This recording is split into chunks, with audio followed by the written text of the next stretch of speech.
Hello दोस्तों, आप सभी लोगों का स्वागत है मेरे यूट्यूब चैनल इजी नीट पे। आज हम 11th और 12th मिलाकर एनसीईआरटी बायोलॉजी में जितना भी साइंटिस्ट है, जितना भी ईयर्स है, सबको डिस्कस कर लेंगे। ठीक है। जो जो भी साइंटिस्ट है, जिन्होंने जो भी काम किया है, सारा कुछ मैं यहाँ पर लिस्ट बना के लेकर आया हूँ।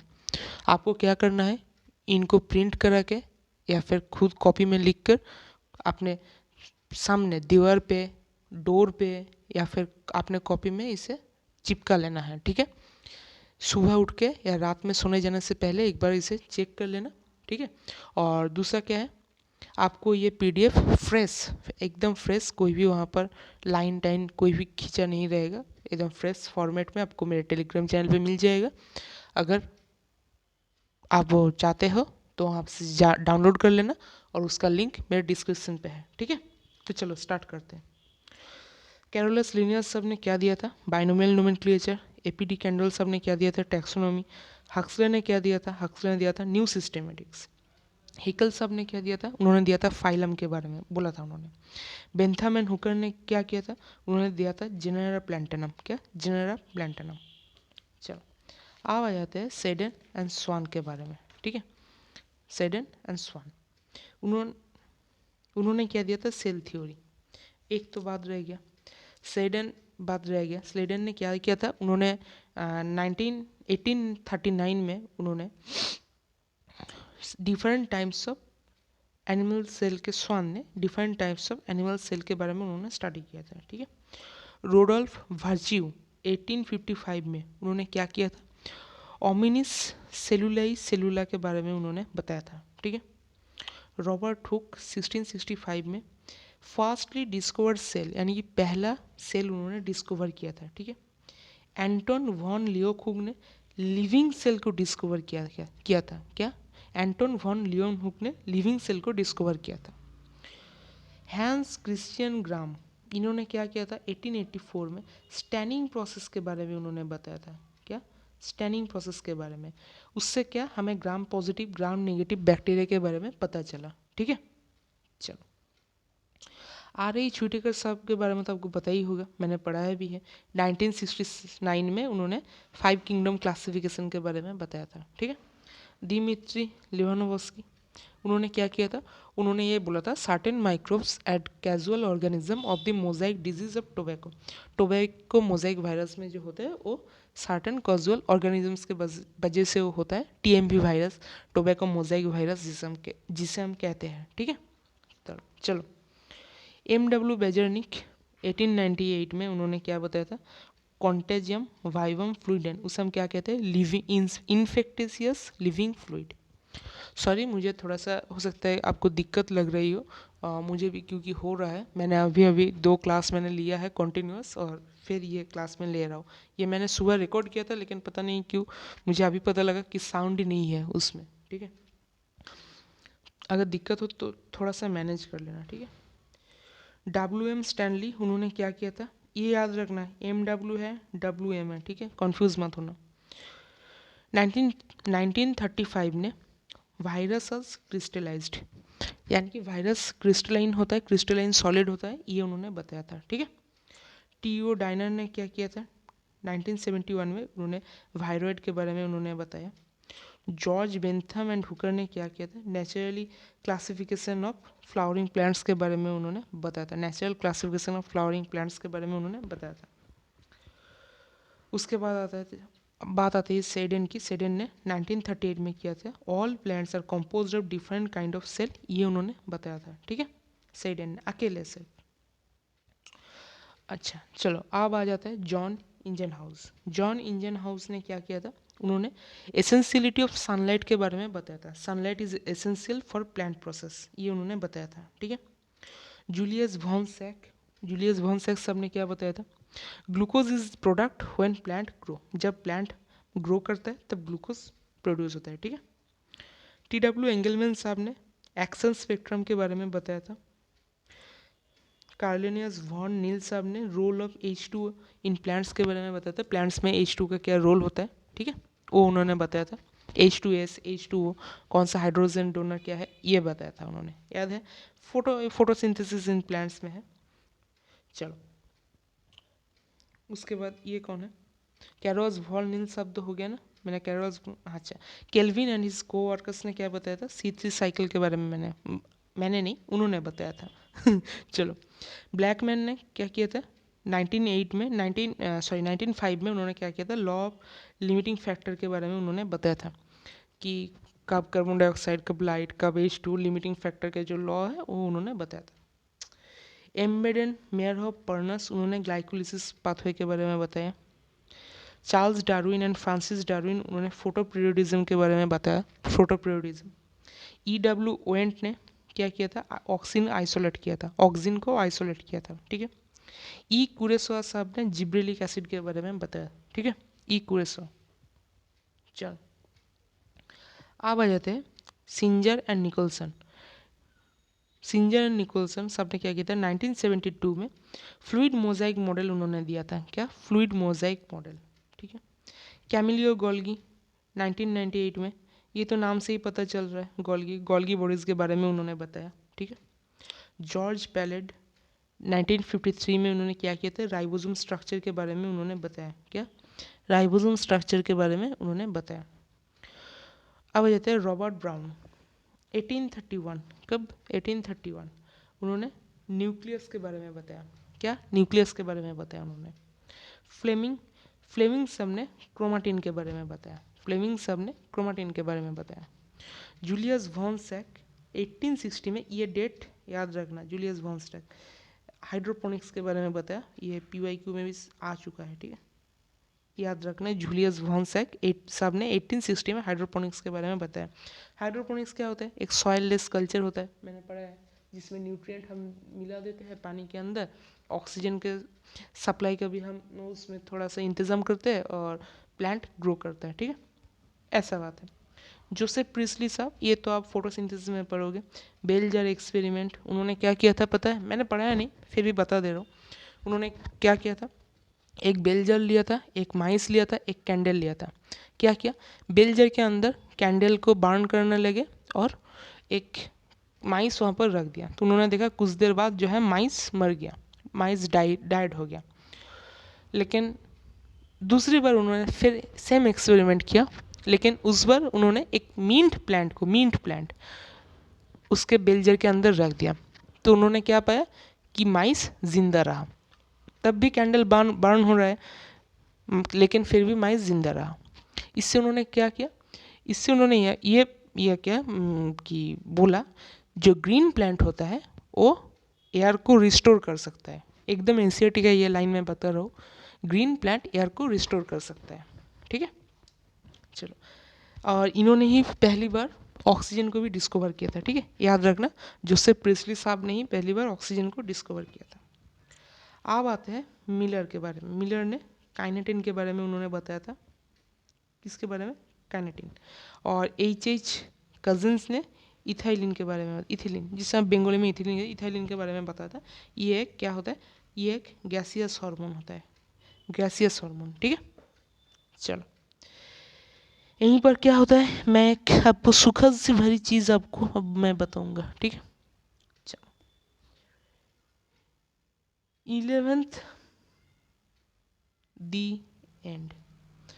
सुकून महसूस हो रहा है ना कि मुझे सिर्फ इतने साइंटिस्ट के बारे में ही मुझे सिर्फ याद रखना होगा 11th में, और कोई भी साइंटिस्ट के बारे में याद नहीं रखना, और है भी तो नहीं कि आप याद कैसे रखोगे, सिर्फ इतना ही साइंटिस्ट 11th का NCERT में है और ये आपको याद रखना होगा, ठीक है।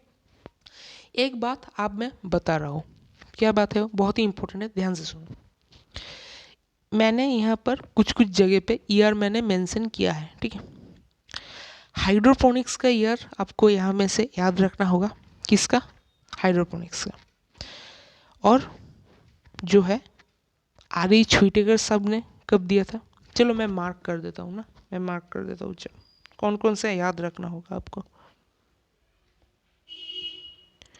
यहाँ से तो कुछ ईयर है नहीं, यहाँ में से आपको कुछ याद नहीं रखना है, ये याद रखना है आपको, कौन सा, R.H. व्हिटेकर साहब वाला 1969 आपको याद रखना होगा।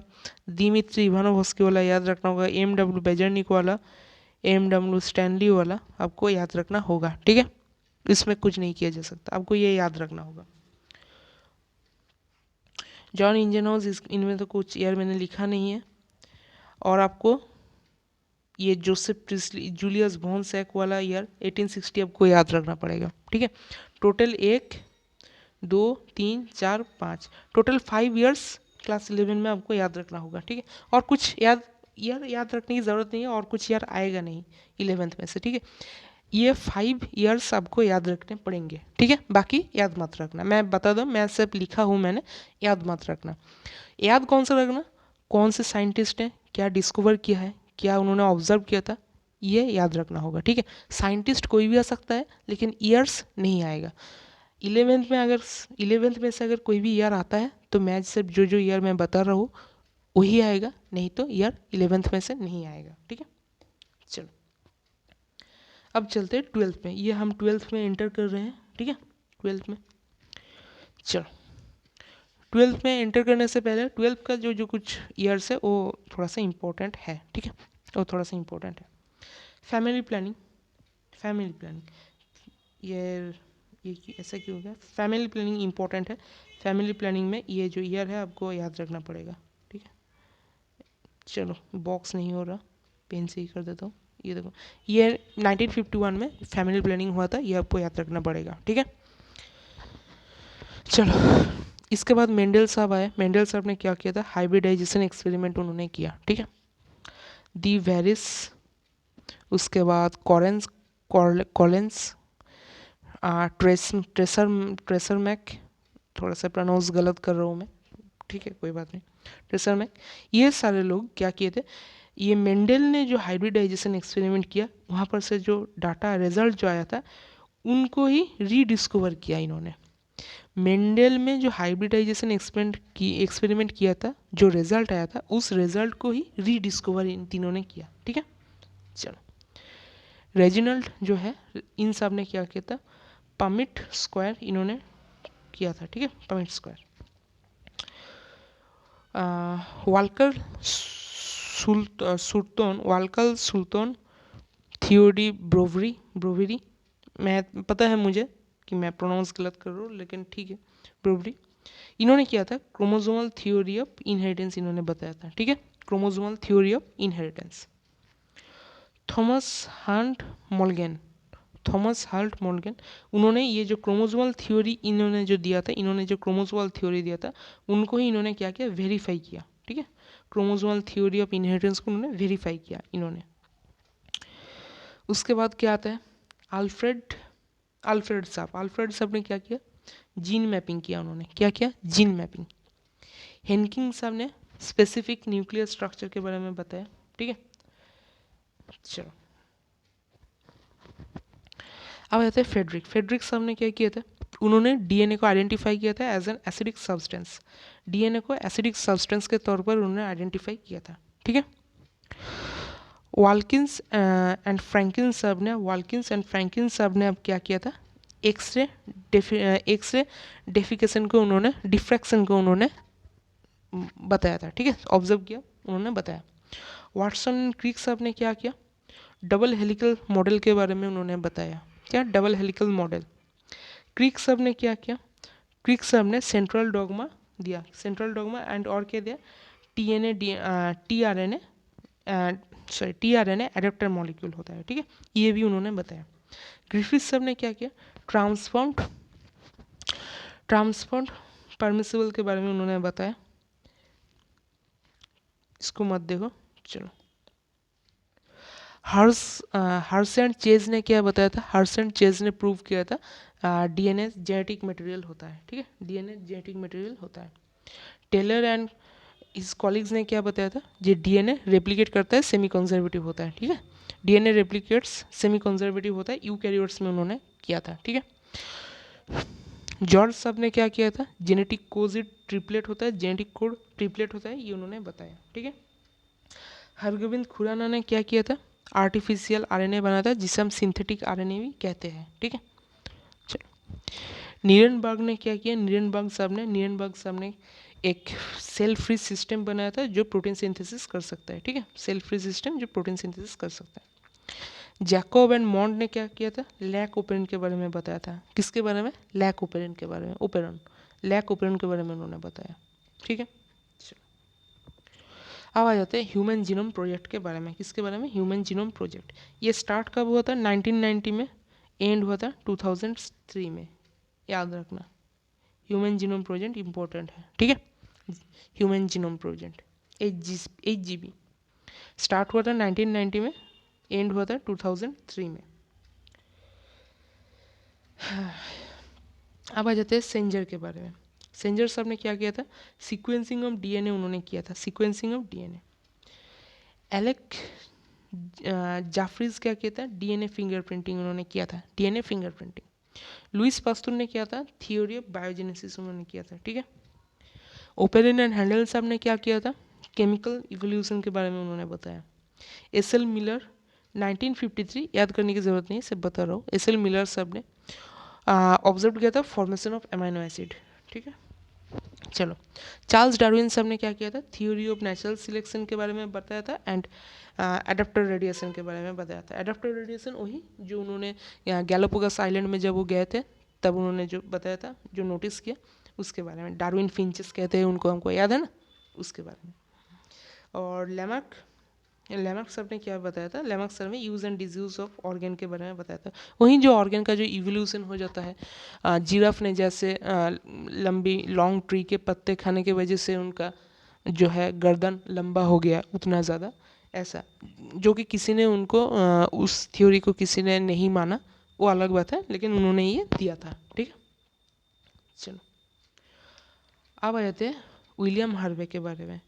ब्लड सर्कुलेटरी सिस्टम उन्होंने डिस्कवर किया था। उससे पहले ब्लैक बाइल का कॉन्सेप्ट होता था, ठीक है। वो हॉट ब्लैक बाइल, और वैसे भी बहुत सारे बाइल होते थे, लेकिन मेनली ब्लैक बाइल का कॉन्सेप्ट हुआ करता था। और विलियम हार्वे ने जब ये ब्लड सर्कुलेटरी सिस्टम डिस्कवर किया, उसके बाद से उसका कॉन्सेप्ट जो है वो ख़त्म हो गया, ठीक है। चलो, अलेक्जेंडर फ्लेमिंग पेनिसिलिन उन्होंने बनाया था। पेनिसिलिन, पेनिसिलिन ये एक चांस डिस्कवरी है, आप सभी तो पता होगा। उन्होंने पेनिसिलिन, वो कोई किसी और चीज़ पर ही वो एक्सपेरिमेंट कर रहे थे, लेकिन एक्सीडेंटली पेनिसिलिन डिस्कवर हो गया, ठीक है। अमेरिकन सोल्जर्स को ये जो है वर्ल्ड वॉर 2 के दौरान बहुत ही ज़्यादा काम आया था, ये भी चीज़ आपको याद रखना, ठीक है। चलो, अब आते हैं स्टैनली कोहेन हार्वर्ड बॉयर साहब ने 1972 में क्या किया था? फास्ट रिकॉम्बिनेंट डीएनए इन्होंने बनाया था, ठीक है। ये किस में है? बायोटेक्नोलॉजी प्रिंसिपल एंड प्रोसेस में है। मैंने पढ़ा नहीं, मैं पढ़ाऊँगा, ठीक है, सिर्फ सुन लो अभी। एली लिली जो कि एक अमेरिकन कंपनी है, डेट याद रखना पड़ेगा, डेट याद रखना पड़ेगा। 1983 में उन्होंने क्या बनाया था? ह्यूमन इंसुलिन, जिसे आप ह्यूमिलिन भी कहते हो, ठीक है। जीन थेरेपी, डेट याद रखना पड़ेगा, 1990 में हुआ था। एक 4 इयर्स ओल्ड गर्ल को ये ट्रीटमेंट दिया गया था, और उसका जो डिजीज़ हुआ था, क्या हुआ था? एटिनोसिन डायमिनस डिजीज़ हुआ था उसमें। उसका ट्रीटमेंट क्या होता है? उसका ट्रीटमेंट दो होता है। एक तो होता है एंजाइम रिप्लेसमेंट थेरेपी, और दूसरा क्या होता है? दूसरा होता है बोन मैरो ट्रांसप्लांटेशन। उसमें से जो बोन मैरो ट्रांसप्लांटेशन है वो परमानेंट ट्रीटमेंट होता है, और एंजाइम रिप्लेसमेंट थेरेपी जो है वो परमानेंट ट्रीटमेंट नहीं है, ठीक है। चलो, ट्रांसजेनिक काउ के बारे में याद रखना पड़ेगा। ट्रांसजेनिक काउ का नाम क्या था? रोजी, 1997 में हुआ था, ठीक है। ये तीनों चीज़ एक ही चैप्टर के हैं, ये भी देखो, एक के बाद एक, हर में 7 इयर्स का गैप है। कितना? 7 इयर्स का गैप होता है, ठीक है। 1983 +7 करोगे तो 1990 होगा, 1990 में +7 करोगे तो 1997 होगा, ऐसा याद रखना, ठीक है। ये याद रखने का टेक्निक है, ये तीनों ईयर्स ही इंपॉर्टेंट है, याद रखना पड़ेगा। एक case study of basmati rice, जो यूएस पेटेंट जो किया था अमेरिकन का जो है कंपनी ने, वो 1997 में हुआ था। इंपॉर्टेंट उतना नहीं है, सिर्फ बासमती के लिए ये याद रखना। रॉबर्ट कॉन्स्टेंजर जो था, उन्होंने एक प्राइस टैग दिया था इकोसिस्टम के वर्क के लिए। इकोसिस्टम जो सर्विस हमें दे रहा है, उसके वजह से एक प्राइस टैग उन्होंने दिया था, ठीक है, प्राइस फिक्स किया था एक। एलेक्जेंडर वॉन हम्बोल्ट ने क्या किया था? स्पीसीज एरिया रिलेशनशिप उन्होंने बताया था। वो क्या होता है? एक ग्राफ होता है, उन्होंने ये बताया कि अगर आप एरिया को बढ़ाते जाओगे तो स्पीसीज भी बढ़ेगा, ठीक है, स्पीसीज भी बढ़ेगा। एक टाइम क्या आएगा, आप एरिया को बढ़ाओगे फिर भी स्पीसीज कांस्टेंट रहेगा, एरिया को बढ़ाते जाओगे फिर भी स्पीसीज क्या होगा? कांस्टेंट रहेगा, ठीक है, एक टाइम ऐसा आ जाएगा। ये जो कॉन्सेप्ट है उन्होंने बताया था, ठीक है। चलो, अब आ जाता है ये इन्वायरमेंट प्रोटेक्शन एक्ट जो आया था वो कब आया था, वो आया था 1986 में, environmental protection act. Air prevention and control pollution act कब आया था, 1981 में। वाटर के एक ही बात है, प्रिवेंशन कंट्रोल एक्ट ये था, तो मैंने लिखा नहीं फिर उसे, तो कब आया था, 1974 में। मॉन्ट्रियल प्रोटोकॉल जो कि ओजोन लेयर के ऊपर हुआ था, वो कब हुआ था, 1987 में। चिपको मूवमेंट कब हुआ था, 1974 में। JFM क्या कब हुआ था, 1980 में। JFM क्या होता है, जॉइंट फॉरेस्ट मैनेजमेंट है ये, ठीक है। इसका फुल फॉर्म जो लोकल एरियाज़ होते हैं, यानी कि फॉरेस्ट के आसपास जो लोकल पीपल होते हैं, उसको ये दायित्व दिया जाता है कि वो फॉरेस्ट का प्रॉपर मेंटेनेंस करे, ठीक है, और उसको प्रोटेक्ट भी करे। उससे उन लोगों को भी फ़ायदा पहुंचता है, उन लोगों जो है फॉरेस्ट से जो भी वैक्स, रबर, हनी जो भी मिलता है, सारा चीज़ वो यूज़ करते हैं, ठीक है। उससे उनको भी फ़ायदा पहुंचता है और एक सस्टेनेबल मैनर में फॉरेस्ट का देखभाल भी होता है, ठीक है। चलो, ये इम्पोर्टेंट है, रामदेव मिश्रा, आप ये याद करना, रामदेव मिश्रा इम्पोर्टेंट है। इन्हें हम क्या कहते हैं, फादर ऑफ इंडियन इकोलॉजी, ठीक है। इंडियन इकोलॉजी का फादर कहते हैं इन्हें हमें, ठीक है। ये याद रखना, ये इम्पोर्टेंट है। ये जो यहाँ से जितना भी डेट लिखा हुआ है, ये सारा इम्पोर्टेंट है, सभी डेट को याद करना पड़ेगा, कुछ नहीं किया जा सकता। मैंने जितना जितना स्क्वायर करके बॉक्स कर दिया, उतना डेट्स आपको याद करने पड़ेंगे, और कोई भी डेट याद करना नहीं है, ठीक है। मैंने जैसे बोला, अपने डोर पे, वॉल पे, आपके सामने जो वॉल है उसमें, अपने कॉपी के ऊपर कहीं पर भी इसे हाथ से लिखकर हो, प्रिंट आउट निकल के हो, चिपका लेना। एक बार सुबह उठकर, एक बार रात में सोने जाने से पहले इसको चेक कर लेना, नहीं तो क्या होगा, ये सारा चीज़ आपको याद नहीं होगा। मैं जब भी जो चैप्टर पढ़ाऊँगा तभी आपको तो ये याद हो जाएगा, लेकिन उसके बाद ये याद नहीं रहेगा, ठीक है। इसका फ्रेश PDF आपको मेरे टेलीग्राम चैनल पे मिल जाएगा, उसका लिंक मेरे डिस्क्रिप्शन पे है, चाहो तो चेक भी कर सकते हो, ठीक है। ज्वाइन कर लेना टेलीग्राम को, वहाँ पर सारे अपडेट्स आपको मिलते रहेंगे। और चलो, आज के लिए बस इतना ही। आप सभी लोगों से मिलते हैं मेरी अगली वीडियो में, तब तक के लिए स्वस्थ रहिए, पढ़ते रहिए। अलविदा मेरे दोस्तों, चलो बाय।